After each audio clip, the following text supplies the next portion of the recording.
Hello and welcome to the Preferred Contractors podcast. So we give you actionable steps that's going to help you grow your contracting business and help you get away from buying those shared leads and getting a business that's running on autopilot. I'm your host, Jordan Harrison, and today we're going to get into estimating your projects. Right, I see this all the time in Facebook groups and online. People are like, "Hey, just getting started. How do you estimate this? How do you figure in your margins, things like that?" And I don't think there's enough education on it out there. So today with me, I've got Matt Nicosia from Kaizen Consulting.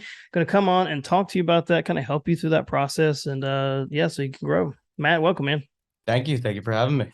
Cool. So, real quick, talk a little bit just your background, Kaizen Consulting, and you also own a construction business, correct? Right. That is correct. Yep. Yeah, so So you I got own a both. general contracting firm, uh, Montana Contracting. We're in Congers, New York, which is in Rockland County. And I also have Kaizen Consulting Group. Started as a side hustle, like a lot of other ideas. Just was doing estimating on nights and weekends and early mornings for friends and colleagues who I've worked with in the past, pretty much. And during COVID, I just kept getting call after call after call. Unfortunately, we kind of slowed down on the contracting end. At that point in time, we were at a standstill on a lot of projects. So it was a good opportunity for me to take on some more work. And I did, and I decided to treat it like an actual business. And fast forward now, it's a actual business. That's amazing, and Yep. it's interesting you say that COVID did a lot of changes for people. Yeah, it changed a lot. I went from being a band director, and during COVID time, we were shut down, couldn't do anything with the kids, but I was spending more time with my two boys, and it made me think, holy crap, I didn't realize how much time I was missing with them. And hence Yeah, the shift, right? same. And we're teaching, doing all kinds of other stuff. So I think that's great. That's amazing, dude.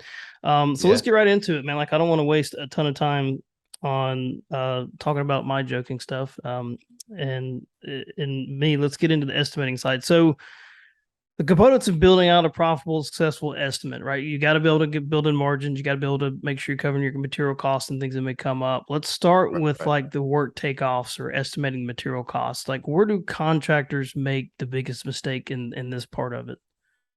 So when you're estimating as a general contractor, you're responsible for all trades. Um, every trade should be taken off. The level of detail that you provide is based on the level of time that you have and the capabilities that you have as an estimator. If you've never estimated for a subcontractor before, what general contractors do is we sort of reverse engineer subcontractors' pricing and come up with unit rates, right? So we figure out how much drywall is per square foot on a typical job with having a few variables that can affect pricing. When you're estimating as a subcontractor, if you're a drywall contractor, you want to have a material list of how many boards of sheetrock, how many rolls of tape, buckets of compound, so on and so forth, right? So, but you still have to take off every trade to the best of your ability. If you have questions, you learn from the subs. One of the major mistakes I see is that there's a little bit of an ego with estimators. They feel like they have to swallow their pride to ask questions and show vulnerability and weakness, and that's a tremendous vulnerability within itself. You have to call your subs and say, hey, I'm working on this job. I know you're working on this job too. I estimated it. I came up to $80,000 based on my typical approach. You're at 140. We're usually closer in line. Help me understand kind of how you got there, if you don't mind. Most contractors are not going to have their guard up. You're not asking for the secret sauce here. You're looking for them to guide you. And what you'll find is that your subcontractors are the experts at their job, but they're also estimating at a high volume. So you probably understand more about the job in general than they do, but they understand more about their scope. And usually you both learn something from each other about the job. They'll interpret something a little bit incorrectly, maybe, and you'll not see a factor that they see because they are the experts. That's how you learn and grow as an estimator. And that's how you avoid risk in each estimate. And that's how you improve your estimating process in terms of that. See, and to me, it all boils down to relationships and communication. Right. Can you communicate? Are you okay with learning? And now I would think on the reverse side too, it'd be hard to find a sub that.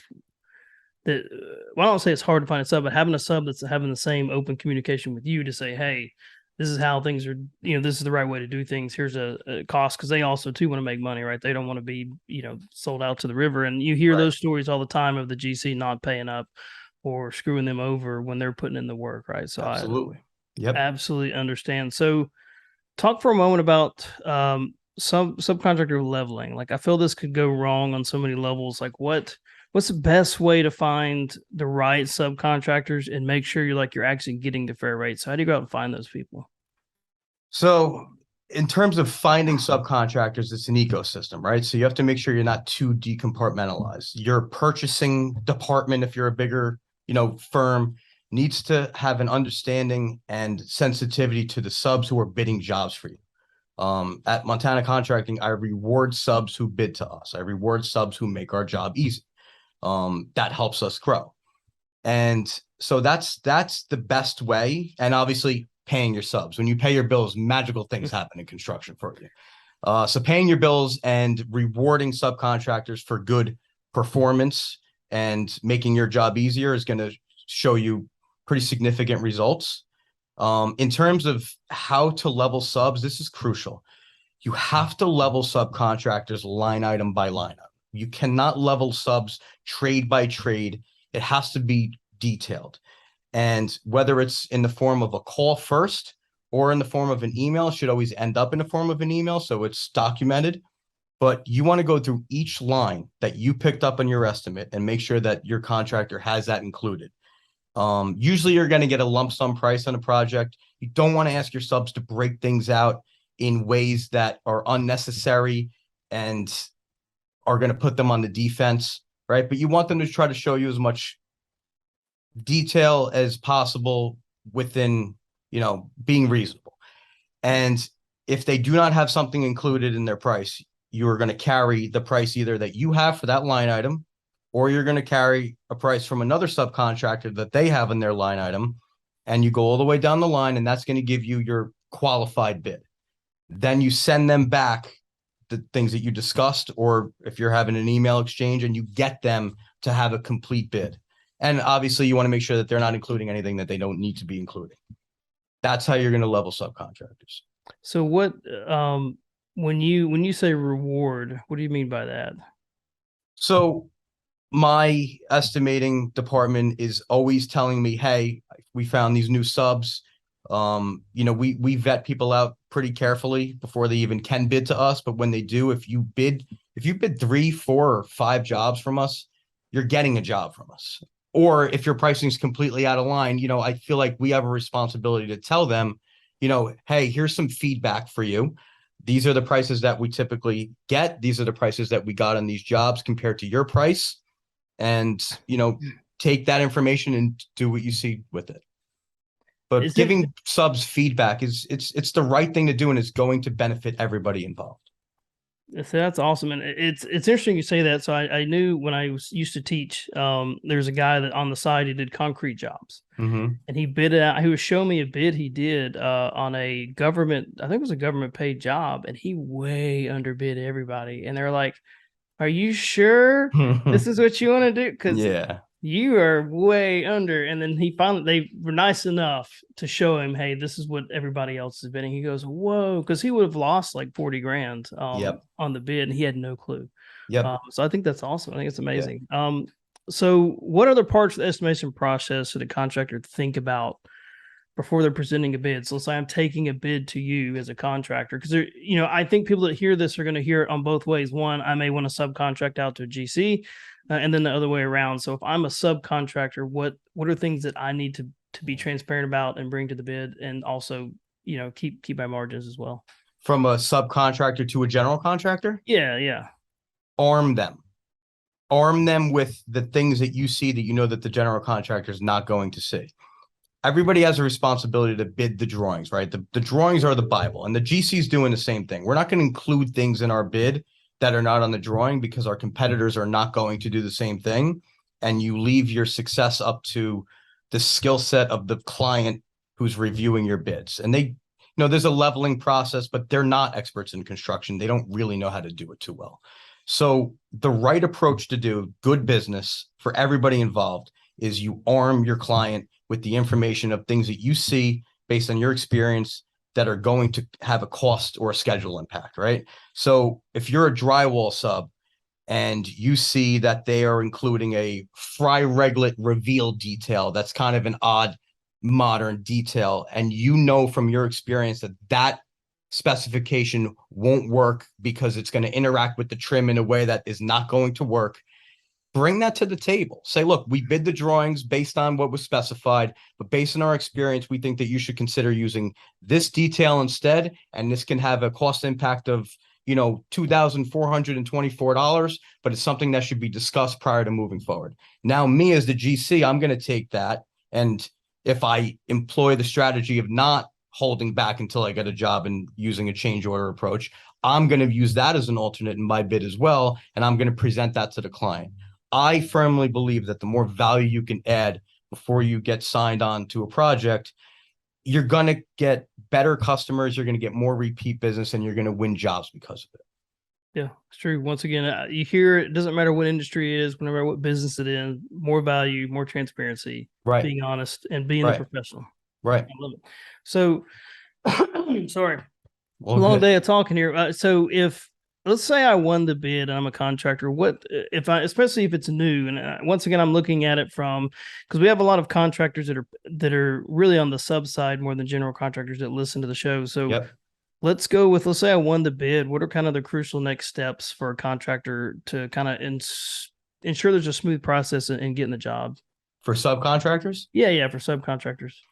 When you win a bid, you're going to have to take care of the submittal process as quickly as possible. The quicker you are, the more your general contractors are going to like you. So where the real strategy comes in is having that as part of your bid process, if possible. Easier for some trades than others. Also depends on the quantity of jobs you bid and the percentage of jobs that you win. But I know companies who they have cut sheets for the materials that they would need to submit on their estimates during the time of the estimate. So if they win the job, you're getting a submittal package within a day. There's a lot of strength there because now the general contractor has a submittal package that they can send to their client in a day. Their client's happy, the architect's happy, the engineers are happy. They respect you for it tremendously, and that improves your likelihood of continuing to get business, and it improves your schedules on the job, right? Speed is everything. So at least having a understanding and a good system set up internally that, hey guys, we win a job. Let's have a kickoff meeting. Let's discuss each job, whether it's a 4-minute meeting or a 1-hour meeting. Every job should have a kickoff meeting involved. And who are we buying materials from? Do we still need to shop anything? Let's talk about the job. Let's get cut sheets ready for our submittals or shop drawings, depending on the trade. And let's get and so the more planning you can do up front and immediately, that's going to have a big, that's going to determine the amount of success you have on the job for sure. And I guess that goes both ways for the GC too. Like if you are new to general contracting, it's an understanding. Don't cheap yourself out, right? Don't get that cheap guy that's not organized. It's not, because next he's going to be sending you bills for stuff that you didn't pay for. Yeah, or you didn't ask. Yeah. Listen, most people learn eventually that in general you get what you pay for, and if you're saving on the price of your sub, you're paying in other ways. Whether it's time, schedule, reputation, stress on your project team, what it does to other subs when that sub doesn't show up to a job. I mean, you're basically orchestrating something. You're the conductor of an orchestra. And if you bring a brass player in that doesn't know how to play his part, it's going to affect the entire symphony, let's say. Yeah. That's a great analogy for me. Yeah. Because with the 13 years, did I tell you that I taught band? Is that what I told you? Yeah, you did. Yeah. Okay. Yeah. I was trying to make sure. I was like, yeah, that's a good analogy. I didn't remember if we had talked about that before we hopped on here, but no, and you're right. It is. It's the wrong player at the wrong time is going to make it fall quickly. Yep. For sure. All right. So, and I'm just thinking about steps and processes here when it comes to bidding strategies, because there's got to be a strategy to it to bid, and once again, this is from the subcontractor level. Yep. Where do contractors go wrong in their strategy? Like if I'm going to build a strategy out to win bids that's going to be beneficial to me and the GC? Where are they making the biggest mistakes at? Well, I'd say first, the biggest mistake is not really knowing what your bid is, right? Like you have to know your cost for every job. So you're only tweaking one thing. What do you want your target profit to be? And then you can start measuring your success based on your target profit. So let's say you start bidding jobs and you know what your actual cost is going to be. If you're bidding jobs at a target profit of 23% and you're only winning 1 out of 7 jobs, you can tweak your target profit to 19%. And if you see an increase in your win percentage, now you have something to mess with, right? You have a parameter that you can start changing, and you can really start measuring where's my sweet spot between cost of estimating, percentage of jobs awarded, and target profit. But in order to have a target profit, you have to know your cost. And in order to know your cost, you have to look at jobs that you've performed when they're completed, compare them to your estimate, see where you underbid something, see where you overbid something, see if it's a pattern, and keep adjusting your estimating process accordingly. Hopefully, everybody has some sort of a database, whether it's formal or not, but that's where you're going to be able to get sharp and you're going to be able to measure, and that's when you have improvements. Yeah, and I think the transition from being if you're a one-man show, you're going and you're doing painting or whatever it is, right? Trim work. I've got my brother-in-law and my cousin, both are amazing carpenters. And they just work on their own. They do projects, but I'm thinking in the process of you almost have to that process of going from one-man show where I get to keep a lot of this money that I'm done with to, Right. this now has to be incorporated back into the business. I think is probably, Right. would you say, it's probably one of the hard things to transition into to even get into the bidding process? Sure. I mean, I think, listen, there's a lot of contractors that I know that they literally only look at their profit at the end of the year. You have to look at your profit on every line item on every job, and it should be measured to the penny. And it is not impossible to get there. It's really just about having systems and leveraging software that's relatively inexpensive for the results that you can get from it. It's not impossible to get there, but you should be measuring every line item, every line item, no matter how you put your bid together. Even if you're an owner operator and you say material is going to be $45,000 and it's going to cost us $32,000 in labor based on a $400 a day rate, you can still measure against that at the end of the job. And you need to identify where, maybe your production rate assessment was wrong, or you didn't take into account that, this, element of a job could impact your production, or that you'd have to, leave a job and come back multiple times. And then that on the next estimate, you write better notes and clarifications. Let's say, I need, my price is based on a single mobilization, for example. Everything that happens on a job, you should learn and be able to react to and improve moving forward. Yeah, and I didn't even I would have that process of improving job by job versus end of the year. I didn't even think about that, and I know time is money on everything. If you're going out multiple times on jobs, you're losing money fast. Absolutely. And you can't do that. So yeah, no, Right. I think that's fantastic. So as far as I want to get your take on this. If you had to get one piece of advice for a general contractor first, when they're just starting out, they're getting into the game, what would that be? And then also one piece of advice for a subcontractor who's getting into bidding stuff.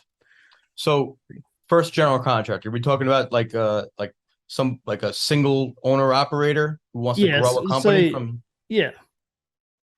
I'd say, listen, you have to take on jobs that you can handle.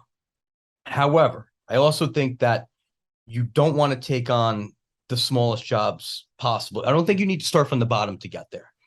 I think that based on if you're starting a general contracting firm, you've at least worked for a general contractor, hopefully in the past. And that experience is part of your value and the value that you're able to provide to your clients. That should be part of your presentation. And you should be going after jobs that you can financially handle for a little bit, because there's always a little bit of being the bank when you're a general contractor. You're going to have to float jobs for a little bit. But don't start doing bathrooms and fixing leaks in basements. If you want to grow a legitimate general contracting firm, you're going to waste years of your career doing it. I've seen a lot of general contractors fake it till they make it to a degree. You have to have the guts to go out there and try to get work that's going to lead to better work. So let's say you like retail, right? Go out and get Dunkin' renovation jobs. They're happening all over the place. Once you understand how to do those, you can grow into other retail franchises, and you can start taking on new construction from there. That's a two-step path to building $1.5 million projects, right? If you successfully turn over Dunkin' interiors at a rapid pace and the quality is good, you're going to get new construction projects introduced to you.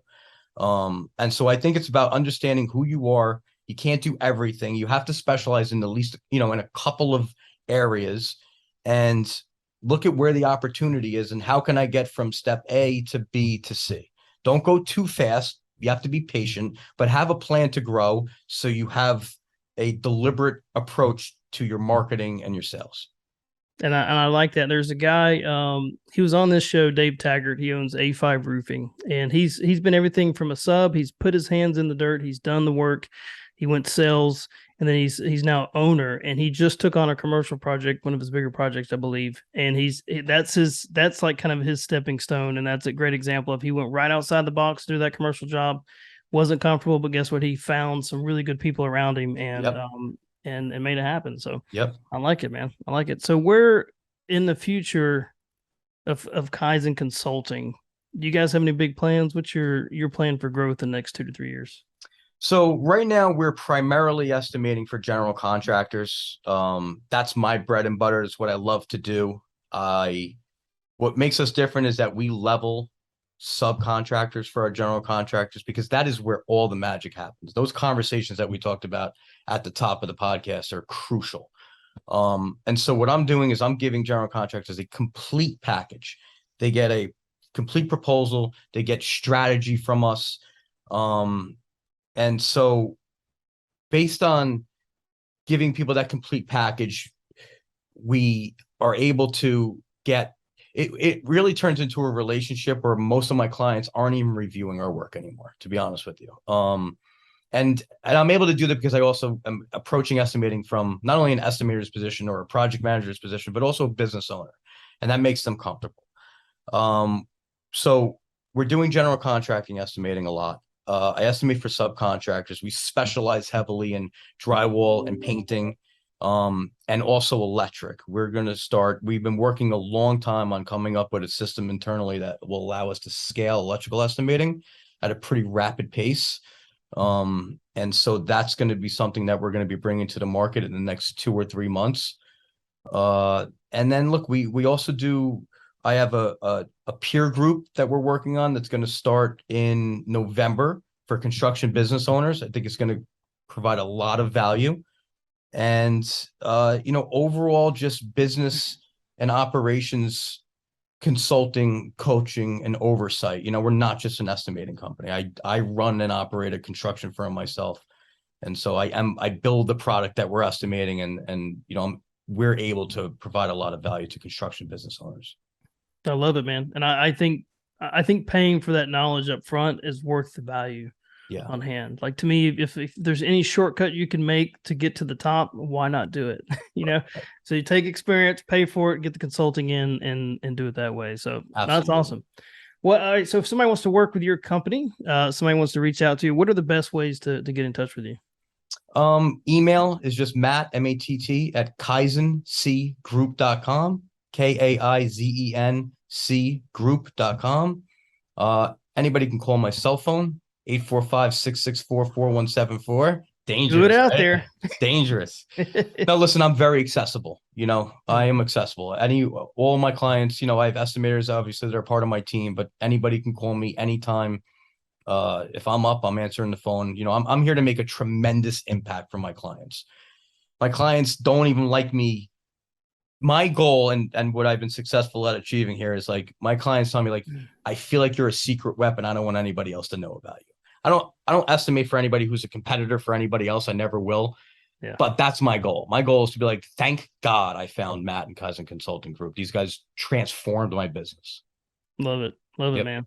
Well, Matt, I appreciate it. This is, like I said, I think this is hugely valuable for anybody in the general contracting space, as well as even subcontractors on both ends, because at the end of the day, a lot of times there's so much sloppy work out there. They don't know how to stay organized, and even providing bids and growing a business that's beyond just a one-man show. So, Right. fantastic, Matt. I appreciate it again, man. Thanks so much for hopping on with us and sharing the value. Thank you. Appreciate you having me. It's great. Awesome. Well, thank you guys again for listening to the Preferred Contractors podcast. If not, we are on YouTube. Subscribe there, as well as on Apple and Spotify. You can subscribe, listen to the podcast there. We have weekly podcasts that go out. And of course, our Preferred Contractors community group that's on Facebook, where we give out a ton of free value on marketing, business, sales, all that stuff to help you grow your contracting business and get you up to the next level. So thank you guys again for listening. Until next time.